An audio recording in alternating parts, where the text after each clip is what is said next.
This is the Authority Company Podcast, conversations with leaders that are designing our future. Hola, I'm Joe Pardavila, and today I'm joined by Dr. Ramin Farhood and Dr. Kirk Shepard, two leaders shaping the future of oncology and co-authors of Voices of Oncology.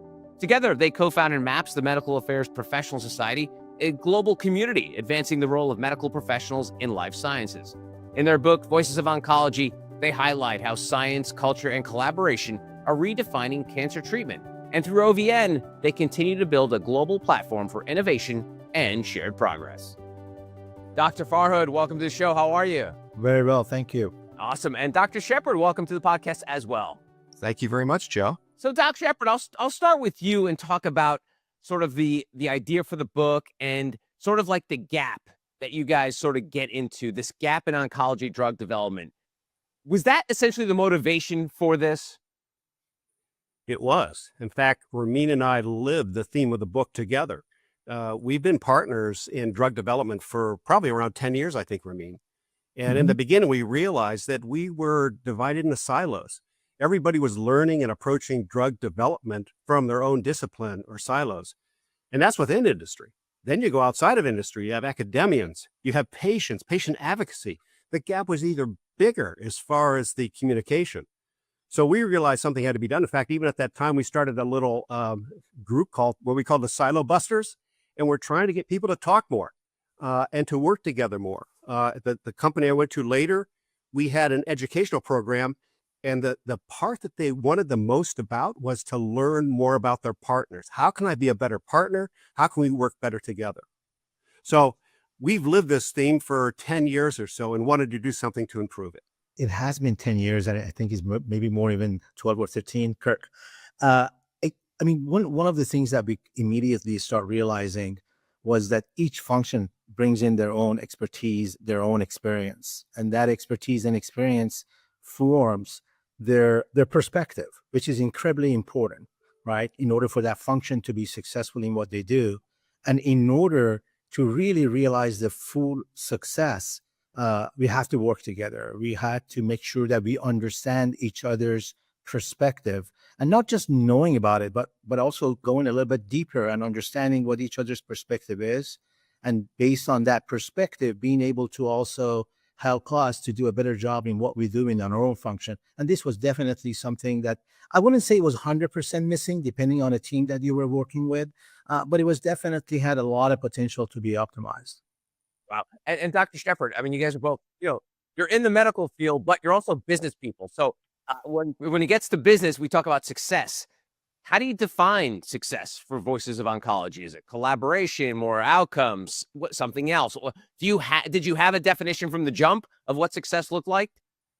Yeah, I think success to us looks like if we can show improved collaboration, whatever those metrics may be, of people talking together, learning more about what each other does. And so when I learn what you do, I become a better person at what I do. And that's what it's all about, because we have a lot of societies that teach us about the science of oncology in this case, but we really don't have anybody who's focusing on how do we become a better person as far as drug development. So we're measuring it by that. And we hope also in the future, the outcomes would be that we find that review times, the times to get data into the agencies, then out to the patients is shorter. So we're very excited about trying to do this. I mean, it's similar to what the Apollo 11 did. They brought together people. It's commonly used as a business example. In our case, it's a scientific example of how they brought together experts who were completely separate in the past and then came together, trust each other, communicated together, went over lessons learned of what was wrong. And most importantly, at the top, they had a mission and a vision that they all agreed on. And I think that's important for every pharmaceutical company, with the leaders to show everybody, this is our mission. Let's all be aligned. And Dr. Farhood, Dr. Shepard alluded to sort of like the moonshot analogy, which you write about in the book. Right. And for folks not in your industry, when you use the word moonshot, it almost means like, oh, it's a miracle. It's a shot in the dark. Can you explain some context as to why this is such a moonshot? It seems that way on the surface, but if you look at any success, even beyond the moonshot, it has to do with the relationship that the team has together, right? The commitment that the team has together, not just what they do in their own function, in their own area. It goes way beyond that. And that understanding and that collaborative partnership, right? it would definitely helps you to get to the next level of thinking across the enterprise, thinking across your own function, and not just being focused on what you do on a daily basis. My turning point was when I realized that the tactical success was not really enough. And I've seen that a lot of other mentors, a lot of other great leaders in our industry, when they start thinking about across the functions and try and also start thinking about across the enterprise, bringing others into their thinking and their today, as opposed to just going very vertically deep, it makes a whole lot of difference. And moonshot was definitely one example of it. And we see that in our industry too. It's probably less than what we would like to see, and that's the whole success that we are looking for with starting with this book, kind of educating everybody. Number one, what does everybody does? There's about a good 20 to 25 different functions in oncology drug development. In most of the drug development, it's not even specific to oncology, and there's probably another 20 or 30 sub functions under each one. You can imagine we're talking about somewhere between 300 or 400 functions that they have to work in harmony, in coordination, and that's not an easy task, because it's hard to kind of do your own job, let alone thinking about what other your neighbors and your other cross-functional teams are doing. And that's what we're trying to break. You know, Joe, the moonshot analogy has become more real to me as years goes along. Because to me, I mean, when I was younger, hitting the moon, landing on it, walking on it was, wow, this seemed like to be impossible, okay? And we did it. Now with cancer, it's almost the same, except we've got a lot of moons out there. This isn't what we thought in the beginning. When I was in training, Dr. DeVita had the goal that we'd have 50% of cancers cured, excluding skin cancers, by the year 2000. We're not close to that. We made a lot of progress, but because we found out that there's no silver bullet for all of cancer to cure it right now. We're looking at genetic separation of the tumors as far as different types of lung cancers, of breast cancers. It isn't just one. So in other words, for me, it becomes even a bigger chore now as we think about the divisions of all the cancers into what we need to cure for the future. Well, Dr. Shepard, I will say you're not that old. You were probably like a baby during the space race, so don't give yourself some credits that you were living through it. You're not an ancient, Dr. Shepard. You have a lot of life left in you. So I want to get into, because obviously you guys are the authors of the book, but there were a lot of collaborators, over 30, I believe, in the book. So Dr. Farhood, I'll start with yourself, because I know in medicine, famously there's like, when you go to a doctor, you're like, oh, I'm going to go get a second opinion. Or when there's a scientist, I'm like, okay, we're going to get this peer reviewed. So not everyone always thinks the same. Of all the folks you talked to for the book, was there a perspective that surprised you? You're like, oh, I didn't think about that. Or was like, oh, let me look more into that. There was, I think one of the most surprising to me thing was that the fact that we reached out to 33 authors, contributors, and every single one of them not only realized the problem that we were talking about, and they reinforced the fact that, yes, we are in isolation. Everybody does a great job. They do really important thing. That's not to say that the functions are not doing that, but also they all basically said, I want to be part of this. I want to be part of this movement. That was, to me, quite honestly, it was very surprising, because these folks are executives. They hold very high positions in our industry, and time is incredibly scarce for them. And the fact that they were willing to work with us, write a chapter on a specific different areas within their expertise was very surprising. At the same time, it was very encouraging and inspiring that they were willing to give their time and make a difference and contribute to the overall drug development. The other thing that was also a good surprise is that the theme, everybody kind of pretty much talked about the 4 pillars. And Kirk and I have lived it. We used to have 5, and we got to 4. And it's not about whether it's 3 or 4 or 5, but everyone talked about, the leadership and the strategy as one of the core fundamentals in what we do. Generating evidence and bringing data to the patient, to the community. That was incredibly important. Communicating that data, communication of that evidence was important. And most importantly was also this partnership, which kind of across every single one of these pillars that we talked about. And the foundation was the enablers, which is the like the compliance or the operations or human resources, all these other groups that are actually part of this team. The team is not just one key area or two or three functions, is all of these together working. And that thinking that I think Kirk and we actually lived, and we thought, well, maybe this is us and maybe a few other people, was exactly the same thing that everybody was thinking. And that was surprising to me. I was really surprised. Every one of them talked about how important the patient was in their work. Now think about, okay, for a doctor, that's kind of, you would think that. But for people, let's say, who are in regulatory or market access or whatever, they all talked about the patient has become more and more a part of the equation for developing good drugs. That made me very happy because that's something Ramin and I have always believed in. The other thing I was really surprised about is how early everybody thought they should be brought into the process. Everybody wants to be a part of it. They don't want to wait around. Commercial, that's included. They don't want to wait around till the drug's finished and take it out and communicate with the patients. They want to be part of the development. Now that became difficult because we, in the beginning, thought, well, we'll put the chapters in order of how they sequence as far as drug development. They all come together in the beginning. So what we did is we put it in alphabetical order. That's the only way we could do it. We couldn't say that you come first, you second, or there was no sort of priority that this is the most important of all of the disciplines and this is second and third. We just put it in alphabetical order because of the group effect that they had, that they wanted to be a part of drug development as early as possible. It's sort of like one of these big blockbuster movies when everyone's a big star. You're like, I guess we can't put anyone on top of it. All right, we're going old school alphabet, guys. Here we go. That really is. Oh, there you go. And they're all stars to us. I should say that, Joe. They are the stars. We interviewed, we edited, we helped to write with the Forbes writers, but they are the stars. So, and we want to emphasize that. Yeah. And Dr. Shepard, earlier you mentioned about silos, and I always like to play devil's advocate when it comes to silos because I think for many times silos are a good thing. Like I'll give you an example. Like the company I work in has publishing, has marketing, has podcasting. The publishing people don't want me going into their silo and be like, hey, what's going on in there? You guys doing all right? Like, and vice versa.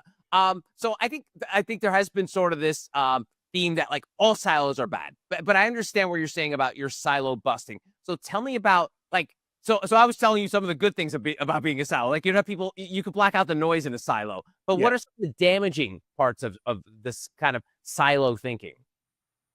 Well, you have to be careful. Just because I let you into my silo and I teach you about what I'm doing doesn't mean I want you involved. You may learn from coming into my silo that you don't belong there. And that's important because I think a lot of people, and you see it in the book, think we should have a stronger partnership between this discipline and this discipline, but maybe that's not what everybody wants. So having a door in a silo to come through when you're invited and talk about that stuff, where should we work together in our silos and where shouldn't we, is also important so we don't waste time. That is so true. I mean, you brought up a good point, Joe. The silos are incredibly important because I have to know, and I have to be really good at what I do. And when I say I, not necessarily me personally, but also the function as well, right? If you're not even there, then you shouldn't even be thinking out and reaching out to the other groups, right? And try to kind of collaborate. So that's really important. But that's just the entry ticket. That's what we are talking about here, right? Of course, you got to know what you're doing and you have to be really good at it. And it's not, and just like what Kirk said, it's not to butt into everybody else's now function and have an opinion about it because they are already expert in what they're doing. What you're looking for is that what are that common ground? What are the overlaps? What do I need to be thinking about in my day-to-day work or in my function? Right? And have them in my mind as well. So it doesn't become a relay race that you go phase by phase. It's not sequential that you finish something, your project or whatever you were supposed to do, and then you hand it off to the next guy and the next group and the next group. That's where it creates delays. The silos, and I experienced this, for many years, and I see, and I'm consulting with a lot of companies and I still see it, that the silos delays and creates waste of time, energy, budget, right? That's the area that we're talking about, the silo busters, right? And every time there's a delay, and especially in cancer and oncology, You're talking about, it's a lot at stake here. You're talking about people's life, talking about the caregiver's life and their quality of life. So every delay that we have, right, it creates a delay for the treatment for the patient at the end of the day. And that's where we are focusing on and trying to kind of minimize that. Nice. All right, and Dr. Shepard, you mentioned earlier about patient voice. Let's go there a little bit. Let's talk about this disconnect between the patient and these companies developing things for the patient. Mhm. What's the biggest issue there? I think, again, is bringing patients in early. When you're first talking about a compound, what is the most important thing that we can develop for this compound that would be important to you, the patient? And a lot of times people think, oh, well, they don't know the science or anything. Well, no, wait a minute. It may depend on even the delivery. An IV form of this drug would not be good. That means you have to come in from your home to get it. We need to think of something as far as a different type of delivery. It would be sub-Q, perhaps they could take home. So it's that type of insight that really helps us a lot as far as drug development. And this is what I love about our R&D preclinical chapter. He just talks about how important the patient is. They talk to the patient about everything about the drug. What's been troubling about the current treatments you have in this category? It may be side effects. It may be lack of effect. So again, early entry, especially the patient. And I think the good thing about the patient chapter, it gives people ideas to think about, oh, so this is how we could bring the patient in. Maybe they haven't thought about it in this way. Even bring patients in as far as the writing of the papers. What's important as far as the perspectives you present with the papers? So to me, that's one of the biggest messages of the book is the entry of the patient into helping us develop drugs. No, 100%. I mean, we get so busy sometimes that we forget why we're doing everything we're doing, right? There's about 3 million people professionally in drug development all across. And we estimate about 1/3 to 1/4 of that is just in oncology drug development. Everything we do is for the patients. Everything we do for the patients. But we get so busy in our day-to-day stuff, right? And all of our own deadlines and deliverables, everything else, that sometimes, and I think companies have gotten a lot better than this in the past decade or even longer than that. But we still have a long way to go. And as Kirk was mentioning, getting their insights, getting them involved early on, right? Because everything we do at the end of the day, it's really for them.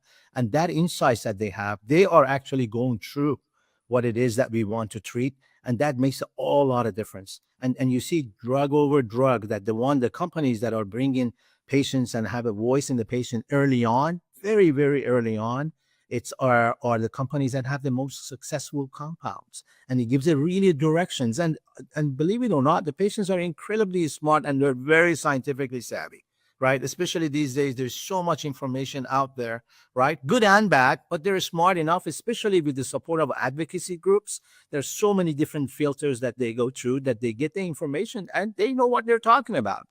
That's incredibly important to think in the entire process. Wow. And Dr. Farhood, let's talk about speed a little bit here because I think for most people, I think we're all, even if you're not in the industry, are aware of the research and development, how long it takes, the cost of it, just the length of time. And then fast forward to 2020, Project Warp Speed, we saw incredible amounts of work done in a short amount of time to develop those mRNA vaccines. Tell me about this whole idea of trial eligibility, the length of things take. Going back to our patient point, being able to get these compounds to the patients. Where are we now when it comes to the speed of which we are maneuvering in this world? Right. I think, listen, I mean, first of all, things are getting faster and faster all the time. I was looking at an article the other day, and in the past 4 or 5 years, depending on what source you look at, there has been 75 cancer drugs approved. And these are just for new indications. And I'm only talking about even FDA. And there's probably another 150 to a couple of hundred additional label extension, right? That has also been approved. And this is the FDA. If you look at the global level, it's even larger than that. My point is that if you look at past 4 or 5 years, that's almost one drug per month, right? That is coming to the market. And this is one area that we really wanted to focus on in oncology. So the speed is there, but the speed also has to be in balance with the science, right? And science is not necessarily always black and white. Sometimes you do a study and it's not quite telling you this way or that way. And then you have to do a little bit more data generation and clinical trials and to find out even more, right? Not all of your hypotheses come to reality. There's a lot of the things that we do, especially when they're innovative, there's a lot of unknown there. And it's not just the companies, it's the whole ecosystem, right? They are the thought leaders, they are the oncologists that are great in what they do. And those are all of those things coming together is the one that takes a little bit more time than you would like. But definitely this is something that is getting faster and faster. And I don't know, Kirk, in your experience, how is that going? Oh, it's unbelievable. And this is why oncology is so important as far as this concept of teamwork. Because in the last year, it was under the creative leadership of the FDA and Rick Pazder, they've developed procedures called like RTOR, real-time oncology review. That's when a drug in cancer can be reviewed rolling. And as you don't wait for the traditional landmarks. And some of the drugs have been approved in 3 to 4 months after being submitted to the FDA. This is the kind of energy, the creative type of processes that need to be developed. So now think back to our silos. If you are knocking on the door of, let's say, commercial, or somebody will be teaching people about our drug, and you say, we're going into phase 2 with this drug, and they're going to, hey, don't bother me right now. Phase 2, I know you got to go through phase 3, and we've got some time still to develop our products. What the oncology division has done sometimes is allow you to approve the drug on a provisional basis with just phase 2 data. So in other words, everybody better be ready to go. So that's why oncology is so important now as far as this concept of everybody staying in communication and when they need to come together as a team. Because if you don't do that, you're going to be caught with an approval of the drug and you're not ready to go after the patients. All right, Dr. Farhood, since we are doing a business podcast, we are binded by law to talk about AI. We must. It's like they will not let us publish this podcast unless we start talking about AI. So let's get into the AI of it and everything we're talking about in pharmaceutical development. What's it look like now? And what do you think it's going to look like in the future? And Dr. Shepard, I want to get your take on this as well. But Dr. Farhood first. Yeah, no, absolutely. I mean, the pharmaceutical industry, our industry, is not necessarily very well known to be the first adopters of technology. But I know that AI has been around for years now, at least a good few years. And now it's at the beginning that AI is kind of being adopted in our industry, especially in the work that I do in medical affairs and global medical affairs, working with companies and consulting with them. AI, we're using the AI to make sure that, that all the articles and all the information and all the data that is there, the big data that is there, it helps us to kind of go through it much faster and start making sense of it. At the end of the day, you're still going to have somebody that is going to need to review it, making sure it makes sense. So that's helping quite a bit. Kirk and I, we were on a call with somebody that their whole company is focusing on AIs, trying to predict what should be the endpoint, the primary endpoint, the secondary endpoint for clinical trials based on all the information and the big data that already exists. So you almost have a predictive analysis of what could work and what would be the probability of approval and bringing a product in the market versus something else that we didn't know because it was just so much that it would be almost impossible for humans to go through and dig all of that information out. It's definitely something that I think it's becoming more and more relevant, and more companies are even having functions and divisions that are focusing on AI and bringing technology to drug development. Wow. And Dr. Shepard, it's funny. I was just talking to someone about this because a clip popped up on my TikTok of a 60 Minutes interview from 20 years ago with Reed Hastings, the CEO of Netflix. And they were talking about the future of the company. This is when it was a DVD by mail company. Yes. And during the entirety of this piece, it was like maybe a 15-minute piece, Dr. Shepard, not one time did they use the word streaming. They kept talking about downloading movies.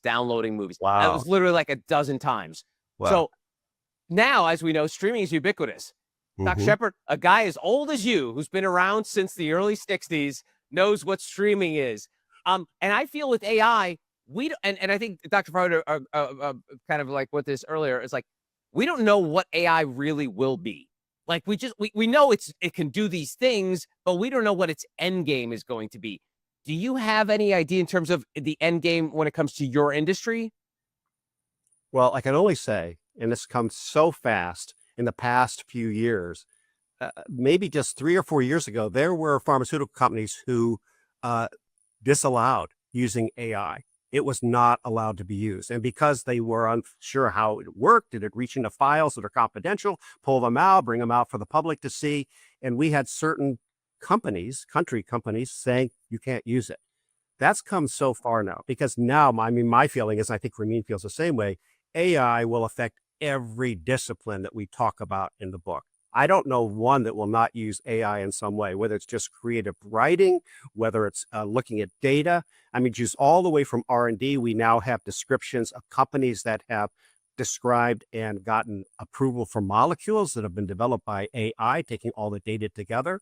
So to me, it's not a question of will it be important?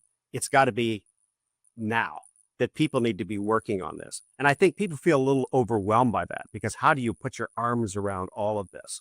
So I think one way, of course, as people come out from training, that should be a part of their training. I know I talked about medical school where I went. I think medical school now will have major courses on AI and how it addresses everything from diagnosis to talking to your patients to writing up your notes, et cetera, and even on as far as how to do clinical studies. So it's here to stay and will continue to increase.